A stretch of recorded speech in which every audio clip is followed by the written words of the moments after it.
ನಮಸ್ತೆ, welcome back to Likhita Vakilgowda YouTube channel. ಎಲ್ಲರೂ ಹೇಗಿದ್ದೀರಾ? ನಾನು ಚೆನ್ನಾಗಿದ್ದೀನಿ ಅಂತ ಹೇಳ್ತಾ ಇವತ್ತಿನ ವ್ಲಾಗ್ನ ಸ್ಟಾರ್ಟ್ ಮಾಡ್ತಾ ಇದ್ದೀನಿ.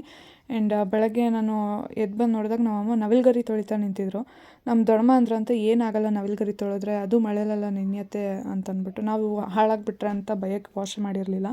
ಸೊ ನಮ್ಮ ದೊಡ್ಡಮ್ಮ ಹೇಳಿದ್ರು ಅಂತ ನಮ್ಮಮ್ಮ ಅದನ್ನು ವಾಶ್ ಮಾಡ್ತಾಯಿದ್ರು. ಅಷ್ಟರಲ್ಲಿ ನಾನು ಕಸ ಗುಡಿಸ್ಬಿಟ್ಟು ಮನೆ ಬಾಗಿಲಿಗೆಲ್ಲ ನೀರು ಹಾಕಿ ರಂಗೋಲಿ ಬಿಡ್ತಾಯಿದ್ದೆ. ನಾನು ಬಿಟ್ಟಿರೋ ರಂಗೋಲಿ ನಮ್ಮ ಅಮ್ಮಂಗೆ ಇಷ್ಟ ಆಗಿಲ್ಲ. ಬಂದು ರಂಗೋಲಿ ನೋಡಿ ಬಾರಮ್ಮ ಅಂತಂದ್ರೆ ಬಂದುಬಿಟ್ಟು ಖಾಲಿ ಹೊಡಿತಿದ್ದೆ, ಏನಾದರೂ ಸೈಡಲ್ಲಿ ಬಾರ್ಡರ್ ಹಾಕು ಅಂತಂದರು. ಸೊ ತಿರ್ಗಾ ಬಾರ್ಡರ್ ಹಾಕಿದೆ. ಆ್ಯಂಡ್ ನಮ್ಮನೇಲಿ ಸ್ಟೆಪ್ಲೇಜರ್ ಯೂಸ್ ಮಾಡ್ತಾಯಿಲ್ಲ ಅಂದರೂ ನಮ್ಮಮ್ಮ ಸುಮ್ಮನೆ ತೆಗೆದು ಸ್ಟೆಪ್ಲೇಜರ್ನ ಅಲ್ಲಿ ಇಟ್ಟಿದ್ದಾರೆ ಟಿ ವಿ ಹತ್ರ. ಏನಕ್ಕೆ ಇಟ್ಟಿದ್ದಾರೆ ಗೊತ್ತಿಲ್ಲ. ಆ್ಯಂಡ್ ಅದಾದಮೇಲೆ ನಮ್ಮಮ್ಮ ಕಸ ಗುಡಿಸಿ ಮನೆ ಒರೆಸ್ತೀನಿ ಅಂತಂದರು. ಸೊ ನಾನು ಬೆಡ್ ಸ್ಪ್ರೆಡ್ ಎಲ್ಲ ಏನಿತ್ತು ಎಲ್ಲ ಚೇಂಜ್ ಮಾಡಿ ಕೊಟ್ಟೆ.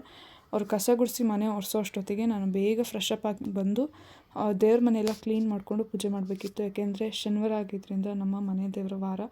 ಸೊ ಬೇಗ ಪೂಜೆ ಕೂಡ ಮುಗಿಸಿ ನಾನು ಕಾಲೇಜ್ ಕೂಡ ಹೋಗಬೇಕಿತ್ತು. Because we have to do some projects ಅನ್ನೋ ರೀಸನ್ಗೋಸ್ಕರ. ಪೂಜೆ ಮುಗಿಸಿದ್ದಾಯಿತು.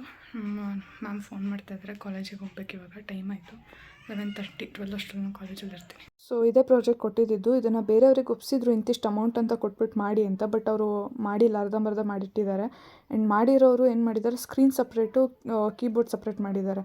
ಅದನ್ನು ಫೋಲ್ಡಿಂಗ್ ಪೊಸಿಷನಲ್ಲಿ ಇಟ್ಟು ಮಾಡಿದರೆ ಸರಿ ಹೋಗ್ತಿತ್ತು. ಇವರು ಕಟ್ ಮಾಡಿಬಿಟ್ಟಿದ್ದಾರೆ. ಅದು ಒಂದಕ್ಕೊಂದು ತಿರ್ಗಾ ಪೇಸ್ಟೇ ಮಾಡೋಕ್ಕಾಗ್ತಿಲ್ಲ. ಆ್ಯಂಡ್ ಮಧ್ಯದಲ್ಲಿ ಗ್ಲೋಬ್ನ ಪ್ಲೇಸ್ ಮಾಡಬೇಕು, ಅದು ಡಿಫಿಕಲ್ಟ್ ಆಗೋಯಿತು ನಮಗೆ. ಆ್ಯಂಡ್ ಅದನ್ನು ನಾವು ಇದನ್ನು ಮಾಡ್ತಾಯಿದ್ವಿ. And some of the students for practising dance. ಅವರು ಡ್ಯಾನ್ಸ್ ಪ್ರೋಗ್ರಾಮ್ ಕೊಡಬೇಕು ಅಂತ ಅಂದ್ಬಿಟ್ಟು ಅವರು ಡ್ಯಾನ್ಸ್ ಪ್ರಾಕ್ಟೀಸ್ ಮಾಡ್ತಾಯಿದ್ರು. ಏನೋ ಪ್ರೋಗ್ರಾಮ್ ಇದೆ ಅಂತ ವೆಡ್ನೆಸ್ಡೇ ಮತ್ತು ಥರ್ಸ್ಡೇ, ಅದಕ್ಕೆ ಅಂತಂದ್ಬಿಟ್ಟು ಪ್ರಾಜೆಕ್ಟ್ನ ಮಾಡಿಸ್ತಾ ಇರೋದು. ಕಂಪ್ಲೀಟಾಗಿ ಹೊಸದಾಗಿ ನಾವೇ ಪ್ರಾಜೆಕ್ಟ್ ಮಾಡೋದಾದರೆ ನಾವು ಒಂದು ಪ್ಲ್ಯಾನ್ ಮಾಡ್ಕೊಬೋದು. ಬಟ್ ಇಲ್ಲಿ ಅರ್ಧಂಬರ್ಧ ಆಗೋಗಿದೆ ಆಲ್ರೆಡಿ ಪ್ರಾಜೆಕ್ಟ್ಸ್ ಎಲ್ಲ. ಅದನ್ನು ನಾವು ಕಂಪ್ಲೀಟ್ ಮಾಡಬೇಕು ಅಂದರೆ ನಿಜವಾಗ್ಲೂ ಕಷ್ಟ ಸಕ್ಕತ್ತು. ಅದು ಏನು ಮಾಡಿದ್ರೂ ನಿಮಗೆ ಪ್ರಾಪರ್ ಮಾಡಬೇಕು ಅಂತ ಪ್ಲ್ಯಾನ್ ಗೊತ್ತಾಗಲ್ಲ. ಹೋಟ್ಲುಗನಿಂದ ಕೈ ಬೇರೆ ಸುಟ್ಕೊಂಡಿದ್ದೀನಿ, ಅದು ಗೊತ್ತಾಗಿಲ್ಲ. ಟಚ್ ಆಯಿತು, ಕೈ ಸುಟ್ಟೋಯ್ತಿರೋದು.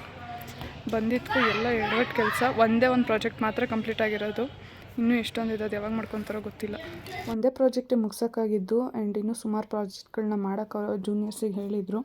ನಾನು ಬೇಗ ಮನೆಗೆ ಬಂದೆ. ಆ್ಯಂಡ್ ಸಂಜೆ 5 o'clock ಹಂಗೆ ಎಲ್ಲರೂ ಸೇರ್ಕೊಂಡಿದ್ವಿ. ನಮ್ಮ ಕ್ಯಾಂಪಸ್ಸಲ್ಲಿರೋರೆಲ್ಲ ಸೇರಿಕೊಂಡು ದೇಸಿಯ ಗೇಮ್ಸ್ನ ಪ್ಲ್ಯಾನ್ ಮಾಡಿದ್ವಿ. ಸಂಡೇ ಒಂದು ಎಂಟರ್ಟೈನ್ಮೆಂಟ್ ಪರ್ಪಸ್ ಆ್ಯಂಡ್ ಎಂಗೇಜ್ ಆಗಿಡಬೇಕು ಸ್ಟೂಡೆಂಟ್ಸ್ ಅಥವಾ ಮಕ್ಕಳನ್ನ ಅನ್ನೋ ರೀಸನ್ಗೋಸ್ಕರ. ಆ್ಯಂಡ್ ನನಗೆ ಅಳುಗುಳಿ ಮನೆ ಆಡೋಕ್ಕೆ ಬರ್ತಿರಲಿಲ್ಲ. ಸೊ ಅದನ್ನು ಕೂಡ ಪ್ರಾಕ್ಟೀಸ್ ಮಾಡ್ತಾಯಿದ್ವಿ. ಆ್ಯಂಡ್ ಎಲ್ಲ ಪ್ರಿಪ್ರೇಷನ್ ಮಾಡ್ಕೊತಾ ಇದ್ವಿ. ಅದ್ರ ವ್ಲಾಗ್ ಕೂಡ ಬೇಗ ಬರುತ್ತೆ. ಇನ್ನೂ ಯಾರು ನನ್ನ ಚಾನಲ್ಗೆ ಸಬ್ಸ್ಕ್ರೈಬ್ ಮಾಡಿಲ್ವೋ ಸಬ್ಸ್ಕ್ರೈಬ್ ಮಾಡ್ಕೊಂಡು ನೋಡಿ.